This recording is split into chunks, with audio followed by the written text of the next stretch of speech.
เกิดอีหยังขึ้นกับเพลงคำสอนของพ่อที่มีนัดหมายจะปล่อยในมื้อนี้ตอน5 โมงแลงพอผู้ได้ออกมาโพสต์เคลื่อนไหวเลื่อนการปล่อยเพลงนี้ออกไปเป็นวันที่22เป็นที่เรียบร้อยแล้ว โอ้โหท่านผู้ชมสบายดี FC แฟนคลับที่ดาลาวหมดสุผู้สุคน FC แฟนคลับของพ่อผู้ศรีวิไล FC แฟนคลับของบ้านศรีวิไลหมดทุกทานที่เคารพและนับถือเป็นอย่างสูงหลายคนก็คงจะคองคอยที่มาของเพลงคำสอนของพ่อเพราะว่า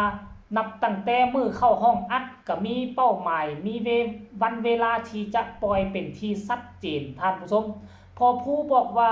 บ่ว่าจะเป็นแกงไก่ไซนอไม่ส้มของเอ้ยปรารถนาเอ้ยไอ้บ่ว่าจะเป็นมีผัวยาตัวอ้ายของซิดพีเคบ่ว่าจะเป็นคำสอนของพ่อน้องเล็กน้องน้อยยังน้องธิดาลาวมีนัดหมายคือจะปล่อยมือนี้วันที่15พร้อมๆกันทั้ง3เพลงเนาะหลังจากมือเศร้านี่ได้ปล่อยเพลงแรกออกไปกะยอดวิวกับบ่ธรรมดาด้วยฐาน FC แฟนคลับด้วยกระแสชื่อเสียงของปรารถนากับของน้องไอเนาะที่มีอยู่ในระดับหนึ่งก็เฮ็ดให้ยอดวิวปัจจุบันนี้ก็ทะลุ 14,500 เข้าไปแล้วเนาะก็ถือว่าสมควรกับฐาน FC แฟนคลับของตนเองซ้ำนี้และก็อีกเพลงหนึ่งของซิดพีเคปัจจุบันนี้ก็มุ่งหน้าเข้าสู่ประมาณ 7,000 วิวหากระปอยตอน 12 โมงนี่ใช้เวลาเพียงแต่ 3-4 ชั่วโมงเท่านั้นคาดว่าคันกรณีว่า24 ชั่วโมงนี่ของซิดพีเคนี่น่าจะทะลุ 10,000-20,000 นี่แหละแล้วของน้องไอนี่ยังน้อยๆก็น่าจะเป็นประมาณ 2-30,000 ท่านผู้ชมอิงตามฐาน FC แฟนคลับก็บ่แน่เด้บางทีนี่ตอนกลางคืนมื้อนี้เฮานอนหลับนอนไหลตื่นเช้าขึ้นมาทะลุแสนก็เป็นไปได้ยุคมือนี้มันยุคเขาเอิ้นว่ายุคหยังก็ยุค AI ยุคมันทันสมัยสิ่งใดบางทีมันเป็นไปบ่ได้มันก็เป็นไปได้แต่ว่าหลังจากปล่อย2เพลงนี้ออกมาหลายคนก็ตั้งหน้าตั้งตารอคอย15 โมงนี่นะพอนัดกันเห็นบ่15 โมง00 นนี่นะคำสอนของพ่อนี่นะแต่ปรากฏว่ามีการเปลี่ยนแผนแบบกระทันหันเลยพอผู้ศรีวิไลได้ออกมาโพสต์เคลื่อนไหวเมื่อ37 นาทีที่ผ่านมานี่บอกว่าคำสอนของพ่อตัดสินใจแล้วทายเส้นเรื่องเพิ่มเลื่อนไปปล่อย22 เดือน 7 2569 เวลา 7 โมงเช้า 19 นาฬิกาสามารถฟังเพลงแบบออดิโอได้ทางลิงก์ใต้โพสต์นี้นะครับท่านผู้ชมก็คือเลื่อนปล่อย MV ไปท่านผู้ชมแต่สำหรับ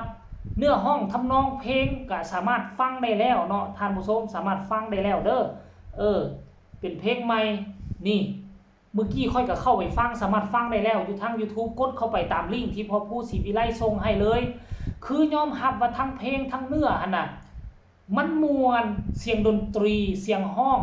ทำนองเสียงคอนี่ผ่านได้เรื่อง 100% ค่อยกล้าการันตีเลยเพลงนี้ดีกว่าเพลงหอบฝันข้ามโค้งเกือบ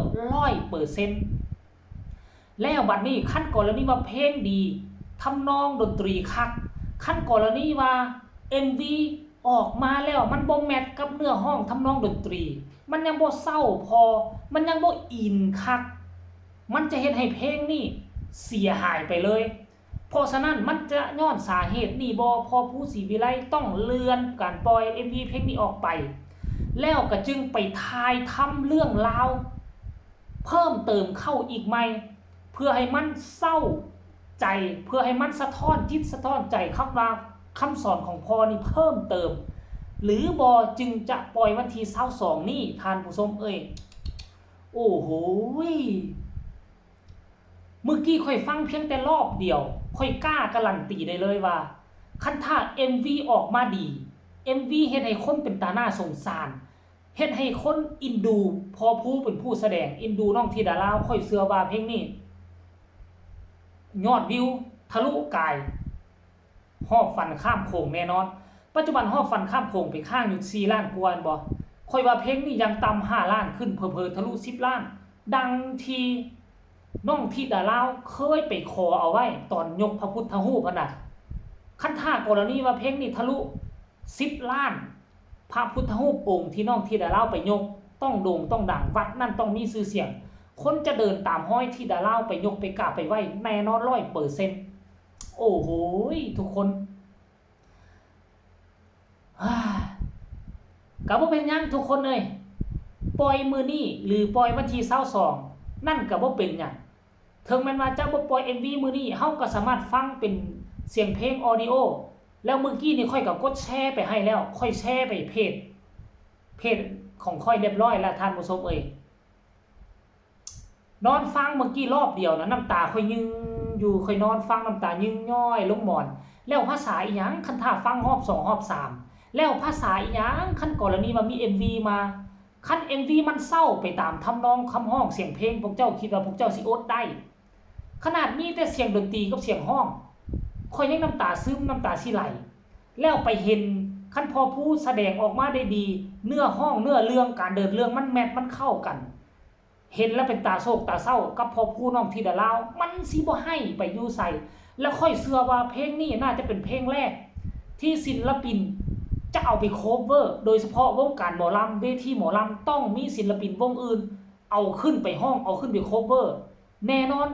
100% แล้วที่สำคัญรถหอกรถแฮงานงานบวชเหมาะสมที่สุดกับเพลงนี้กำลังสิบวช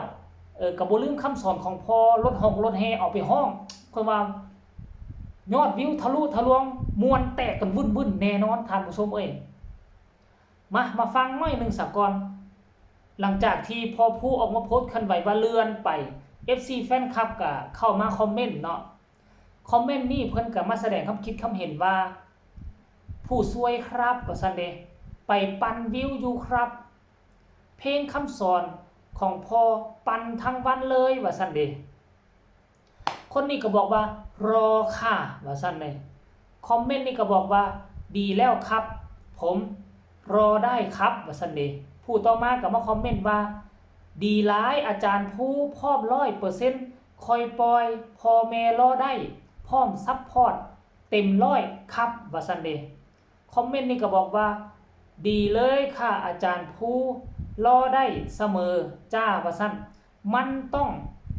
ปล่อยตอนเช้านั่นล่ะค่ะถึงจะถูกหลักการจ้ามาปล่อยตอนค่ำมันบ่ถูกหลักการเท่าใดค่ะเป็นกำลังใจให้เจ้าสู้ๆต่อไปค่ะคอมเมนต์นี่ก็บอกว่าขอบใจเด้อว่าซั่นท่านผู้ชมอันนี้คือคำคิดคำเห็นหลังจากที่ฮู้ข่าวๆว่าเพลงคำสอนของพ่อบ่สามารถปล่อยมื้อนี้ได้ขอเลื่อนวันที่22ทุกคนเข้าอกเข้าใจพร้อมให้กำลังใจและพร้อมรอคอยที่จะฟังวันที่22พร้อมกันสำหรับคลิปนี้ก็ขอฝากฝัง FC แฟนคลับกดแชร์ไปผู้ละไลค์ผู้ละแชร์เพื่อประกาศให้ FC แฟนคลับผู้ที่คอยคอยให้ได้ฮู้เรื่องราวการเคลื่อนไหวของบ้านศรีวิไลเนาะใครมีความคิดความเห็นส่งมาได้ทางใต้คอมเมนต์สำหรับคลิปนี้ขอลาท่านผู้ชมไปก่อนสบายดี